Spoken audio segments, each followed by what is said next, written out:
انشاءاللہ ایک دن اللہ پاک آپ کی وہ سب دعائیں قبول کر لے گا جو آپ تہجد میں رو رو کر مانگتے ہیں۔ جلد ہی وہ مقام آنا ہے جہاں اللہ نے تمہیں تمہاری مانگی ہوئی ہر چیز سے نواز دینا ہے۔ اللہ کی ذات آپ کی ناممکن دعاؤں سے بہت بڑی ہے۔ اللہ پاک تو آپ کی ناممکن دعاؤں کو بھی ممکن کرنے پر قادر ہے، اور ان قریب اللہ تمہاری دعاؤں کو ہی تمہارے نصیب کا حصہ بنائے گا،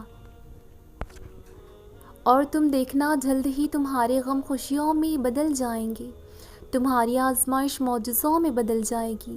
تم بس صبر کرتے رہنا۔ جس نے دو جہاں سمیٹ رکھا ہے وہ تمہیں کیسے بکھرنے دے سکتا ہے؟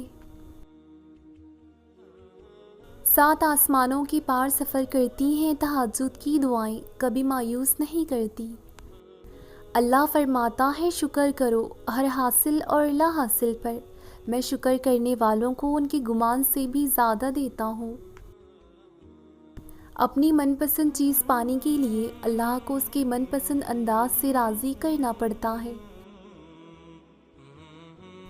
سنو، اللہ پر یقین رکھو، تمہاری ساری مشکلیں اب حل ہو جائیں گی۔ بہت جلد تمہاری جھولی بھرنے والی ہے، تمہیں سکون دیا جانے والا ہے، بس بہت جلد کن ہونے والا ہے۔ فکر مت کرو، صبر کرو، اللہ تمہیں وہ مقام بھی دے گا جو ابھی تک ناممکن ہے۔ تمہاری قسمت کا لکھا تم سے کوئی نہیں لے سکتا۔ بھروسہ اگر اللہ پر ہے تو تمہیں وہ بھی ملے گا جو تمہارا کبھی ہو ہی نہیں سکتا، اور کیا پتہ تمہیں آخر میں وہی مل جائے جو تم اللہ سے مانگ رہے ہو، صرف اسی وجہ سے کہ تم نے صبر کیا اور دعا مانگنا نہیں چھوڑا۔ سنو، بے فکر رہو، اللہ تمہارے ساتھ ہے، اور کیا پتہ جس کی تم دعا کر رہے ہو وہی تمہارے نصیب کا حصہ بننے والا ہو، اسی لیے مایوس مت ہو۔ میری دعا بھی وہ سنے گا اور قبول بھی کرے گا، کیونکہ وہ المجیب ہے، یعنی کہ دعا قبول کرنے والا، اور ان قریب تمہیں وہ سب عطا کیا جائے گا جس کی تمہیں خواہش ہے۔ اللہ اپنے بندوں کو ان کی صبر کا اجر اپنے لامحدود خزانوں میں سے اتنا دے گا کہ تم شکر کرتے رہ جاؤ گے۔ تمہارا صبر آزمایا جا رہا ہے، لیکن اس صبر کا صلہ تمہیں بہت بہترین دیا جائے گا، دیکھ لینا۔ جب آپ کی من پسند دعا قبول ہو جائے اس وقت اللہ پر کتنا لاڈ آتا ہے نا۔ ایک دن آئے گا جب تمہاری ہر دعا کو قبولیت کا رنگ دے دیا جائے گا۔ کن میں دیری لگتی ہے، جب فیکن ہوتا ہے تو زندگی سنور جاتی ہے۔ چھن جانے میں بھی مصلحت خدا ہے، ہر چیز کا پاس رہنا اچھا نہیں ہوتا۔ اپنی من پسند چیز پانے کے لیے اللہ کو اس کی من پسند انداز سے راضی کرنا پڑتا ہے، اور ہو سکتا ہے کہ اس صبر کے بعد اللہ تمہیں تمہاری ادھوری دعاؤں کا بھی جواب دے دے۔ یہ تہجد پڑھنا تمہارا خالی نہیں جائے گا، یہ وہ سجدے ہیں جہاں تم اپنی مراد پا لو گے۔ اللہ دیر انہی کے لیے کرتا ہے جن کا مانگنا اسے بے حد پسند آ جاتا ہے۔ دعائیں مانگتے رہا کرو، کیا پتہ تمہاری من پسند چیز میں ہی اللہ کی رضا ہو۔ کون چاہے گا مجھے تیری طرح یا رب، کون ڈالے گا میرے عیبوں پر پردہ بار بار۔ جو تم اللہ سے مانگ رہے ہو رو کر تڑپ کر، دیکھنا ایک دن حقیقت میں تمہارے سامنے آئے گا۔ اللہ پر یقین رکھیں، جب وہ یہاں تک لایا ہے تو آگے بھی وہی لے جائے گا۔ کچھ چاہیے تو اللہ سے مانگو، تمہارے حق میں اچھا ہوا تو مل جائے گا، اور اچھا نہیں ہوا تو تمہارے دل سے اس چیز کو موڑ دیا جائے گا۔ کچھ دروازے نہیں کھلے کیونکہ یہ آپ کے لیے نہیں تھے، کچھ لوگ چلے گئے کیونکہ وہ ایک صفحہ تھے، پوری کتاب نہیں۔ خواہش پوری نہیں ہوئی کیونکہ ان کے لیے یہ وقت مناسب نہیں ہے۔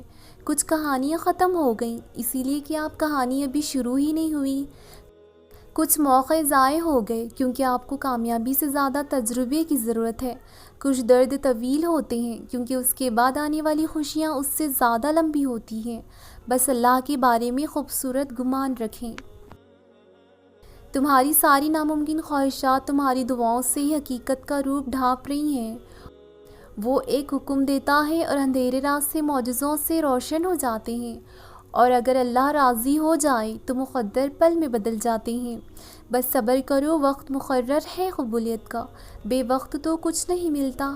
سنو، تمہارا یہ مانگنا اللہ رب العزت کے حکم سے ہے، اور اس کا حکم بلا وجہ تو نہیں ہوتا۔ وہ تڑپ دل میں تب ہی ڈالتا ہے جب اسے تمہاری رضا میں راضی ہونا ہوتا ہے۔ جب وہ تمہیں کسی شخص کے ذریعے تکلیف دے کر تمہیں بتاتا ہے کہ پیچھے ہٹ جاؤ، تو تم کیوں زبردستی اس انسان کو خود پر مسلط کرتے ہو؟ اللہ برے کو بہتر بنا سکتا ہے، مگر اس کا مطلب یہ نہیں کہ تم اس کے فیصلوں میں اپنی ضد لے آؤ۔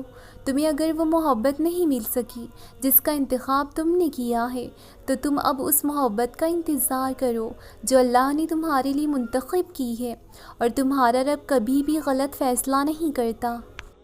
وہ تمہارے حالات سے ناواقف نہیں، وہ جانتا ہے کہ کون سا دکھ تم نے آنسوؤں میں بہا دیا اور کون سے دکھ کو خود میں ضبط کر لیا ہے۔ اس نے دیکھا ہے تمہارے دل کا 1000 ٹکڑوں میں ٹوٹ کر بکھر جانا۔ وہ بھولا نہیں ہے تمہاری اذیت ناک طویل سجدوں کی کیفیت کو۔ یقین کرو، تمہاری دعائیں سنی جا چکی ہیں، تمہارے صبر کا صلہ لکھا جا چکا ہے۔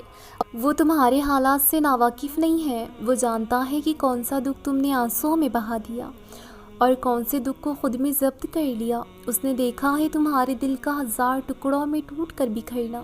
وہ بھولا نہیں ہے تمہاری اذیت ناک طویل سجدوں کی کیفیت کو۔ یقین کرو، تمہاری دعائیں سنی جا چکی ہیں، تمہارے صبر کا صلہ لکھا جا چکا ہے۔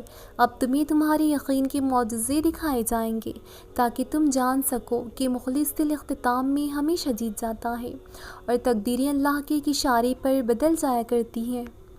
اللہ نوازنا چاہتا ہے تبھی تو دل میں بات ڈالتا ہے، آپ کو مانگنے کی اتنی توفیق دیتا ہے کہ آپ کو تہجد کی سجدوں تک لاتا ہے، اور پھر دل میں اتنا کامل یقین پیدا کر دیتا ہے کہ میرے بندے، میرے لیے کچھ ناممکن نہیں، بس مجھ سے مانگ کر تو دیکھ۔ تم پریشان کیوں ہوتے ہو؟ کیوں ایسا سوچتے ہو کہ جو مانگ رہے ہیں اس کے لیے تڑپ رہے ہیں، جس کی وجہ سے تہجد سے جڑ گئے؟ تمہیں کیا لگتا ہے کچھ حاصل نہیں ہوگا؟ حالانکہ ایسا کچھ نہیں ہوتا، وہ خالی ہاتھ نہیں لوٹ آتا، بس ایک مقرر وقت پر سب مل جاتا ہے۔ اس نے جو لکھا ہے وہ تمہارے حق میں بہترین لکھا ہے۔ یقین رکھو، صبر کرو اور انتظار کرو، شکر کرو، وہ یقین نہیں توڑے گا، دل کا سکون بھی دے گا، دعا بھی قبول کرے گا۔